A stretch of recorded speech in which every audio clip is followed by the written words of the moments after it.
ਸਤਿ ਸ਼੍ਰੀ ਅਕਾਲ। ਤੁਸੀਂ ਜੁੜੇ ਹੋਏ ਹੋ ਪੰਜਾਬੀ ਰੇਡੀਓ ਯੂਐਸਏ ਦੇ ਨਾਲ ਤੇ ਪੰਜਾਬੀ ਟੀਵੀ ਯੂਐਸਏ ਦੇ ਨਾਲ। ਤੇ ਇਸ ਵੇਲੇ ਦੀ ਵੱਡੀ ਤੇ ਖਾਸ ਖਬਰ ਜਿਹੜੀ ਆ ਉਹ ਸੈਕਰਾਮੈਂਟੋ ਤੋਂ ਆ ਰਹੀ ਹੈ। ਸੈਕਰਾਮੈਂਟੋ ਕੈਲੀਫੋਰਨੀਆ ਸੂਬੇ ਦੀ ਰਾਜਧਾਨੀ ਹੈ ਤੇ ਸੈਕਰਾਮੈਂਟੋ ਦੇ ਵਿੱਚ ਜਿਹੜੇ ਉੱਥੋਂ ਦੇ ਮੇਅਰ ਨੇ ਡੈਰਲ ਸਟਾਈਨਬਰਗ, ਉਹਨਾਂ ਨੇ ਜਿਹੜਾ 1984 ਦਾ ਸਿੱਖ ਕਤਲੇਆਮ ਆ ਉਸ ਸੰਬੰਧੀ ਇੱਕ ਪ੍ਰੋਕਲੇਮੇਸ਼ਨ ਜਿਹੜੀ ਉਹ ਜਾਰੀ ਕੀਤੀ ਹੈ। ਤੇ ਇਸ ਸੰਬੰਧ ਦੇ ਵਿੱਚ ਉਹਨਾਂ ਨੇ ਇਸ ਪ੍ਰੋਕਲੇਮੇਸ਼ਨ ਦੇ ਵਿੱਚ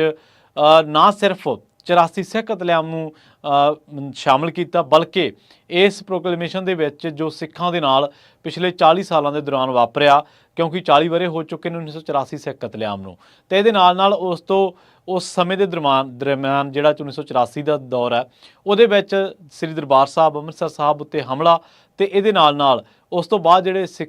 ਸਿੱਖ ਨੌਜਵਾਨ ਜਿਹੜੇ ਉਹਨਾਂ ਨੂੰ ਚੁੱਕ ਕੇ ਜਿਹੜਾ ਖਪਾਇਆ ਗਿਆ, ਲਾਪਤਾ ਕੀਤਾ ਗਿਆ, ਉਸ ਸੰਬੰਧ ਦੇ ਵਿੱਚ ਉਹਨਾਂ ਨੇ ਜਿਹੜੀ ਪ੍ਰੋਕਲੇਮੇਸ਼ਨ ਆ ਉਹ ਜਾਰੀ ਕੀਤੀ ਆ।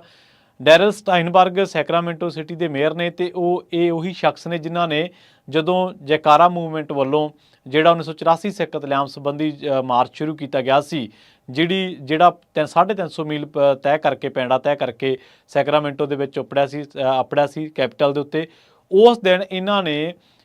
ਉਸ ਜਿਹੜੀ ਸੰਗਤ ਹੈ ਉਹ ਜਿਹੜਾ ਪੈਦਲ ਮਾਰਚ ਆ ਉਹ ਜੱਥੇ ਨੂੰ ਵੀ ਸੰਬੋਧਨ ਕੀਤਾ ਸੀਗਾ, ਤੇ ਇਹਨਾਂ ਨੇ ਸੰਬੋਧਨ ਦੇ ਵਿੱਚ ਇਹ ਗੱਲ ਮਹਿਸੂਸ ਕੀਤੀ ਸੀ ਕਿ ਜਿਹੜੇ ਸਿੱਖ ਨੇ ਉਹਨਾਂ ਦੇ ਉੱਤੇ ਬਹੁਤ ਜ਼ਿਆਦਾ ਜਿਹੜਾ ਉਹ ਅਤਿਆਚਾਰ ਉੱਥੋਂ ਦੀਆਂ ਸਰਕਾਰਾਂ ਵੱਲੋਂ ਜਿਹੜਾ ਉਹ ਕੀਤਾ ਗਿਆ। ਇਹਦੇ ਵਿੱਚ ਖਾਸ ਗੱਲ ਇਹ ਹੈ ਕਿ ਜਿਹੜੇ ਲਾਪਤਾ ਨੌਜਵਾਨ ਨੇ ਉਹਨਾਂ ਸੰਬੰਧੀ ਜਿਹੜਾ ਉਹ ਵੀ ਗੱਲ ਜ਼ਿਕਰ ਕੀਤੀ ਗਈ ਹੈ। ਤੇ ਅਮਰੀਕਾ ਦੇ ਵਿੱਚ ਸਿੱਖਾਂ ਨੇ ਉੱਥੋਂ ਜਦੋਂ ਉਹਨਾਂ ਨੂੰ ਮਾਰਿਆ ਜਾ ਰਿਹਾ ਸੀ, ਕੁੱਟਿਆ ਜਾ ਰਿਹਾ ਸੀ, ਲਤਾੜਿਆ ਜਾ ਰਿਹਾ ਸੀ, ਉਹਨਾਂ 'ਤੇ ਜ਼ੁਲਮ ਕੀਤੇ ਜਾ ਰਹੇ ਸੀ, ਉਹਨਾਂ ਦੇ ਮੁਕੱਦਸ ਸਥਾਨ ਢਾਏ ਜਾ ਰਹੇ ਸਨ, ਤਾਂ ਉਸ ਸੰਬੰਧੀ ਜਦੋਂ ਉਸ ਮਾਮਲੇ ਦੇ ਵਿੱਚ ਜਦੋਂ ਉਹਨਾਂ ਨੇ ਬਾਹਰਲੇ ਮੁਲਕਾਂ ਦਾ ਰੁਖ ਕੀਤਾ, ਤੇ ਇਹਨਾਂ ਮੁਲਕਾਂ ਦੇ ਵਿੱਚ ਜਿਹੜੇ ਉਹ ਤਰੱਕੀ ਤੇ ਖੁਸ਼ਹਾਲੀ ਦਾ ਕਾਰਨ ਬਣੇ ਨੇ, ਉਹਨੂੰ ਵੀ ਪ੍ਰੋਕਲੇਮੇਸ਼ਨ ਦੇ ਵਿੱਚ ਇਹਨਾਂ ਨੇ ਥਾਂ ਦਿੱਤੀ ਹੈ। ਅਸਲ ਦੇ ਵਿੱਚ ਇਹਦੇ ਲਈ ਹਮਲਾ ਮਾਰਿਆ ਉਹ ਨੇ ਜਸਜੀਤ ਸਿੰਘ ਸੈਕਰਾਮੈਂਟੋ, ਜਿਹੜੇ ਕਿ ਸਿਟੀ ਯੂਨੀਫਾਈਡ ਸਕੂਲ ਡਿਸਟ੍ਰਿਕਟ ਦੇ ਇਲੈਕਟਡ ਮੈਂਬਰ ਨੇ। ਤੇ ਇਹਨਾਂ ਨੇ ਜਿਹੜੇ ਜਸਜੀਤ ਸਿੰਘ ਨੇ, ਇਹਨਾਂ ਨੇ ਜਿਹੜਾ ਇਹਦਾ ਸਿਹਰਾ ਜਿਹੜਾ ਜ਼ਿਆਦਾ ਕ੍ਰੈਡਿਟ ਆ ਉਹ ਹੋਰਨਾਂ ਜਥੇਬੰਦੀਆਂ ਨੂੰ ਵੀ ਦਿੱਤਾ ਹੈ, ਜਿਹਦੇ ਵਿੱਚ ਡਾਕਟਰ ਚੀਮਾ ਕੈਪੀਟਲ ਸਿੱਖ centre, Narendra Thandi West Sacramento ਤੋਂ ਸਿੱਖ ਗੁਰਦੁਆਰਾ, ਤੇ ਸਨੀ ਕੌਰ ਤੇ ਤੇਜਪਾਲ ਸਿੰਘ ਜਿਹੜੇ ਨੇ ਜੈਕਾਰਾ ਮੂਵਮੈਂਟ ਦੇ। ਸੋ ਇਹਨਾਂ ਨੇ ਸਾਰਿਆਂ ਨੂੰ ਤੇ ਸਿੱਖ ਸੰਗਤ ਨੂੰ ਵੀ ਆਪਾਂ ਵਿੱਚ ਸ਼ਾਮਲ ਕਰ ਲਗੇ। ਇਹਨਾਂ ਨੇ ਕਿਹਾ ਕਿ ਇਹ ਸਾਰਿਆਂ ਦੇ ਹੰਭਲੇ ਸਦਕਾ, ਇਹ ਸਾਰਿਆਂ ਦੇ ਉਪਰਾਲੇ ਸਦਕੇ ਜਿਹੜੀ ਚੀਜ਼ ਉਹ ਸੰਭਵ ਹੋ ਸਕੀ ਹੈ, ਪ੍ਰੋਕਲੇਮੇਸ਼ਨ ਜਿਹੜੀ ਉਹ ਜਾਰੀ ਹੋ ਸਕੀ ਹੈ। ਸੋ ਖੈਰ ਇਹਨਾਂ ਨੇ ਜਿਹੜਾ ਪ੍ਰੋਕਲੇਮੇਸ਼ਨ ਦੇ ਵਿੱਚ ਜਿਹੜੇ ਤੱਥ ਨੇ ਮੈਂ ਉਹ ਤੁਹਾਡੇ ਨਾਲ ਸਾਂਝੇ ਕਰਨਾ ਚਾਹਣਾ। ਜਿਹੜੇ ਕੁਝ ਖਾਸ ਤੱਥ ਨੇ, ਇੱਕ ਤਾਂ ਜਿਹੜੇ ਇਹਨਾਂ ਨੇ ਕਿਹਾ ਕਿ 25 ਮਿਲੀਅਨ ਜਿਹੜੇ ਸਿੱਖ ਨੇ ਵਰਲਡ ਵਾਈਡ ਨੇ, ਤੇ 5 ਲੱਖ ਸਿੱਖ ਨੇ ਜਿਹੜੇ ਉਹ ਅਮਰੀਕਾ ਦੇ ਵਾਸੀ ਨੇ, ਇਸ ਟਾਈਮ ਅਮਰੀਕਾ ਦੇ ਵਿੱਚ ਰਹਿ ਰਹੇ ਨੇ। ਤੇ ਨਾਲ ਹੀ ਉਹ ਕਹਿੰਦੇ ਕਿ ਸੈਕਰਾਮੈਂਟੋ ਦੇ ਵਿੱਚ ਜਿਹੜੇ ਉਹ ਪਿਛਲੇ ਸੈਂਚੁਰੀ ਤੋਂ, ਇੱਕ ਸਦੀ ਤੋਂ ਜਿਹੜਾ ਉਹਨਾਂ ਦਾ ਟਿਕਾਣਾ ਬਣਿਆ ਹੋਇਆ, ਤੇ ਇਸ ਟਾਈਮ ਉੱਥੇ ਆਬਾਦੀ ਜਿਹੜੇ ਸਿੱਖਾਂ ਦੀ 40,000 ਦੇ ਕਰੀਬ ਹੈ। ਤੇ ਨਾਲ ਹੀ ਉਹ ਕਹਿੰਦੇ ਕਿ ਸਿੱਖ ਇੱਥੇ ਨਾ ਸਿਰਫ ਗੁਰਦੁਆਰਾ ਸਾਹਿਬ ਸਗੋਂ ਹੋਰ ਜਥੇਬੰਦੀਆਂ ਵੀ ਜਿਹੜੀਆਂ ਉਹ ਚਲਾ ਰਹੇ ਨੇ। ਤੇ ਇਹਦੇ ਨਾਲ ਉਹ ਕਹਿੰਦੇ ਕਿ ਸਿੱਖ ਜਿਹੜੇ ਨੇ ਉਹ ਯੂਨਾਈਟਿਡ ਸਟੇਟਸ ਆਫ ਅਮਰੀਕਾ ਦੇ ਵਿੱਚ ਪਿਛਲੇ 120 ਸਾਲਾਂ ਤੋਂ ਰਹਿ ਰਹੇ ਨੇ। ਤੇ ਨਾਲ ਹੀ ਉਹ ਕਹਿੰਦੇ ਕਿ 1000 ਆਫ ਜਿਹੜੇ ਸਿੱਖ ਅਮਰੀਕਨਸ ਨੇ ਉਹ ਕੰਮ ਕਰਦੇ ਨੇ ਵੱਖ-ਵੱਖ ਅਦਾਰਿਆਂ ਦੇ ਵਿੱਚ, ਤੇ ਉਹਨਾਂ ਨੇ ਜਿਹੜਾ ਕੰਮ ਇੱਧਰ ਆ ਕੇ ਉਹ 100 ਮਿਲਸ ਦੇ ਵਿੱਚ ਜਿਹੜਾ ਉਹ ਸ਼ੁਰੂ ਕੀਤਾ ਸੀਗਾ। ਉੱਥੋਂ ਉਹ ਜਿਹੜਾ ਉਹ ਕੰਮ ਕਰਦੇ ਸੀਗੇ, ਤੇ ਹੋਰ ਤਰ੍ਹਾਂ ਦੀਆਂ ਜਿਹੜੀਆਂ ਮਿਲਦਾ, ਮਤਲਬ ਉਹਨਾਂ ਨੇ ਜ਼ੀਰੋ ਤੋਂ ਆ ਕੇ ਇੱਧਰ ਕੰਮ ਸ਼ੁਰੂ ਕੀਤਾ।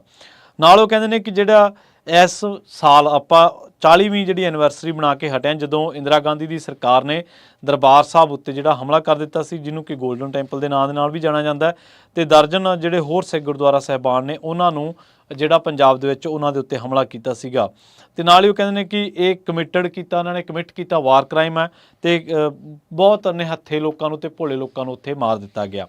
ਇਹਦੇ ਨਾਲ ਉਹ ਕਹਿੰਦੇ ਕਿ ਉਸ ਤੋਂ ਬਾਅਦ ਜਿਵੇਂ 84 ਲੰਘਦੀ ਹੈ, ਤੇ ਉਸ ਤੋਂ ਬਾਅਦ ਇੱਕ ਦੌਰ ਸ਼ੁਰੂ ਹੁੰਦਾ ਹੈ, ਡੈਕੇਡ ਆਫ ਡਿਸਅਪੀਅਰੈਂਸ ਇਹਨਾਂ ਨੇ ਨਾਮ ਦਿੱਤਾ ਉਸ ਨੂੰ, ਜਿਹਦੇ ਵਿੱਚ ਭਾਈ ਜਸਵੰਤ ਸਿੰਘ ਖਾਲੜਾ ਜੀ ਦਾ ਜ਼ਿਕਰ ਆਪਾਂ ਕਰ ਸਕਦੇ ਹਾਂ ਕਿ ਉਹਨਾਂ ਸਮੇਤ 25,000 ਲਾਸ਼ਾਂ ਨੂੰ ਲੱਭਣ ਵਾਲੇ ਖੁਦ ਇੱਕ ਲਾਸ਼ ਦੇ ਵਿੱਚ ਜਿਹੜਾ ਉਹ ਤਬਦੀਲ ਕਰ ਦਿੱਤੇ ਗਏ। ਉਸ ਨੂੰ ਵੀ ਪ੍ਰੋਕਲੇਮੇਸ਼ਨ ਦੇ ਵਿੱਚ ਜਿਹੜਾ ਉਹ ਜਾਰੀ ਕੀਤਾ ਗਿਆ। ਨਾਲ ਹੀ ਕਹਿੰਦੇ ਨੇ ਕਿ ਜਿਹੜਾ ਜੈਨੋਸਾਈਡ ਆ ਉਹ ਨਾ ਸਿਰਫ ਉਹਨੇ ਡਿਸਟਰੋਏ ਕੀਤਾ ਸਿੱਖਾਂ ਨੂੰ ਫਿਜ਼ੀਕਲੀ, ਬਲਕਿ ਉਹਨਾਂ ਨੇ ਇਸ ਜੈਨੋਸਾਈਡ ਦੇ ਨਾਲ ਉਹਨਾਂ ਨੇ ਜਿਹੜੀਆਂ ਉਹਨਾਂ ਦੇ ਮਨ ਦੇ ਉੱਤੇ ਵੀ ਉਹ ਕਹਿੰਦੇ ਕਿ ਇਸ ਜੈਨੋਸਾਈਡ ਨੇ, ਇਸ ਕਤਲੇਆਮ ਨੇ ਡੂੰਘੀ ਸੱਟ ਮਾਰੀ ਆ। ਜਿਹੜਾ ਭਾਈ ਜਸਵੰਤ ਸਿੰਘ ਖਾਲੜਾ ਜੀ ਦਾ ਮਾਮਲਾ, ਜਿਹੜੇ ਲਾਪਤਾ ਸਿੱਖ ਨੌਜਵਾਨਾਂ ਦਾ ਜਿਹੜਾ ਮਾਮਲਾ, ਫਰੈਜ਼ਨੋ ਦੇ ਵਿੱਚ ਉਹਨਾਂ ਦੇ ਨਾਮ ਦੇ ਉੱਤੇ ਇੱਕ ਪਾਰਕ ਵੀ ਬਣਿਆ ਹੋਇਆ। ਇਸੇ ਤਰ੍ਹਾਂ ਦੀ ਹੁਣ ਇੱਕ ਪਹਿਲ ਕਦਮੀ ਜਿਹੜੀ ਹੈ ਕੈਨੇਡਾ ਵੱਲੋਂ ਵੀ ਕਰਨ ਦੀਆਂ ਖਬਰਾਂ ਚਰਚਾਵਾਂ ਆਪਾਂ ਸੁਣਦੇ ਹਾਂ ਕਿ ਉੱਥੇ ਵੀ ਭਾਈ ਜਸਵੰਤ ਸਿੰਘ ਖਾਲੜਾ ਜੀ ਦੇ ਨਾਮ ਨੂੰ ਸਮਰਪਿਤ ਜਿਹੜਾ ਇੱਕ ਪਾਰਕ ਆ ਉਹ ਹੋਣ ਦੇ ਵਿੱਚ ਲਿਆਂਦਾ ਜਾਊਗਾ ਆਉਣ ਵਾਲੇ ਸਮੇਂ ਦੇ ਵਿੱਚ। ਤੇ ਜਿਹੜਾ ਸਿੱਖਾਂ ਉਤੇ ਜ਼ਬਰ ਦੀ ਗੱਲ ਆ, ਜ਼ੁਲਮ ਦੀ ਗੱਲ ਆ, ਅੱਜ ਵੀ ਜਦੋਂ ਆਪਾਂ ਇਹ ਖਬਰਾਂ ਦੇ ਉੱਤੇ ਜਦੋਂ ਆਪਾਂ ਧਿਆਨ ਦਿੰਦੇ ਹਾਂ, ਕੈਨੇਡਾ ਦੇ ਨਾਲ ਜੁੜੀਆਂ ਖਬਰਾਂ ਦੇ ਉੱਤੇ ਜਦੋਂ ਆਪਾਂ ਗੱਲ ਕਰਦੇ ਹਾਂ ਇੱਧਰ ਟਰਾਂਸਨੈਸ਼ਨਲ ਰਿਪਰੈਸ਼ਨ ਦੇ ਬਾਰੇ, ਤਾਂ ਉਦੋਂ ਆਪਾਂ ਨੂੰ ਇਸ ਗੱਲ ਦਾ ਪਤਾ ਲੱਗਦਾ ਕਿ ਅੱਜ ਵੀ ਉਹ ਸਿੱਖ ਜਿਹੜੇ ਆਪਣੇ ਮੁਲਕ ਦੀ ਮੰਗ ਕਰਦੇ ਨੇ, ਉਹ ਸਿੱਖ ਜਿਹੜੇ ਖਾਲਿਸਤਾਨ ਦੀ ਗੱਲ ਕਰਦੇ ਨੇ, ਹੱਕ ਹਕੂਕਾਂ ਦੀ ਗੱਲ ਕਰਦੇ ਨੇ, ਉਹਨਾਂ ਨੂੰ ਚੁਣ ਚੁਣ ਕੇ ਨਿਸ਼ਾਨਾ ਬਣਾਇਆ ਜਾ ਰਿਹਾ। ਤੇ ਉਸ ਸਬੰਧ ਦੇ ਵਿੱਚ ਭਾਰਤੀ ਏਜੰਟਾਂ ਨਿਖਿਲ ਗੁਪਤਾ ਜਾਂ ਹੋਰਾਂ ਲੋਕਾਂ ਦੀ, ਵਿਕਰਮ ਜਾਧਵ ਦੀ ਜਿਹੜੀ ਸ਼ਮੂਲੀਅਤ ਹੈ, ਨਾ ਸਿਰਫ ਏਜੰਟਾਂ ਬਲਕਿ ਉੱਥੋਂ ਦੀਆਂ ਏਜੰਸੀਜ਼ ਦੀਆਂ ਜਿਹੜੀਆਂ ਸ਼ਮੂਲੀਅਤ ਆ ਉਹ ਸਾਹਮਣੇ ਆਉਂਦੀ ਰਹਿੰਦੀ ਆ। ਇਸ ਸਬੰਧ ਦੇ ਵਿੱਚ ਆਪਾਂ ਦੇਖਿਆ ਕਿ ਭਾਰਤ ਦੇ ਪ੍ਰਧਾਨ ਮੰਤਰੀ ਦਾ ਨਾਂ, ਅਮਿਤ ਸ਼ਾਹ ਦਾ ਨਾਂ ਵੀ ਇਹਨਾਂ ਸਾਜ਼ਿਸ਼ਾਂ ਦੇ ਨਾਲ ਜੋੜਿਆ ਗਿਆ ਸੀ। ਇੱਕ ਬਹੁਤ ਵੱਡੀ ਰਿਪੋਰਟ ਕੈਨੇਡਾ ਦੇ ਇੱਕ ਮੀਡੀਆ ਅਦਾਰੇ ਵੱਲੋਂ ਕੱਢੀ ਗਈ ਸੀਗੀ। ਸੋ ਉੱਥੋਂ ਦੀ ਸਰਕਾਰ ਅੱਜ ਵੀ ਜਿਹੜੀ ਆ ਉਹ ਅਲੈਹਦਗੀ ਦੀ ਮੰਗ ਕਰਨ ਵਾਲੇ ਉਹ ਲੋਕ ਜਿਨ੍ਹਾਂ ਲੋਕਾਂ ਨੂੰ ਉੱਥੋਂ ਲਤਾੜਿਆ ਗਿਆ, ਉੱਥੋਂ ਕੁੱਟਿਆ ਗਿਆ, ਮਾਰਿਆ ਗਿਆ ਤੇ ਫਿਜ਼ੀਕਲੀ ਜਿਸਮਾਨੀ ਤੌਰ ਤੇ ਉੱਥੋਂ ਲਾਪਤਾ ਕਰ ਦਿੱਤਾ ਗਿਆ, ਉਹ ਜਦੋਂ ਇੱਧਰ ਆਏ, ਇਹਨਾਂ ਮੁਲਕਾਂ ਦੇ ਵਿੱਚ ਆਏ, ਤਾਂ ਅੱਜ ਵੀ ਉਹਨਾਂ ਦੀ ਜਿਹੜੀ ਆਵਾਜ਼ ਆ ਉਹ ਦਬਾਈ ਜਾ ਰਹੀ ਹੈ। ਸੋ ਇੱਕ ਬਹੁਤ ਵੱਡੀ ਸੈਕਰਾਮੈਂਟੋ ਜਿਹੜੇ ਸਿਟੀ ਨੇ ਮੇਅਰ ਨੇ ਉੱਥੋਂ ਦੇ ਡੈਰਲ ਸਟਾਈਨਬਰਗ, ਉਹਨਾਂ ਨੇ ਇੱਕ ਇਸ ਸੰਬੰਧ ਦੇ ਵਿੱਚ 1984 ਕਤਲੇਆਮ ਦੇ ਸੰਬੰਧ ਦੇ ਵਿੱਚ ਪ੍ਰੋਕਲੇਮੇਸ਼ਨ ਜਿਹੜੀ ਉਹ ਜਾਰੀ ਕੀਤੀ ਆ।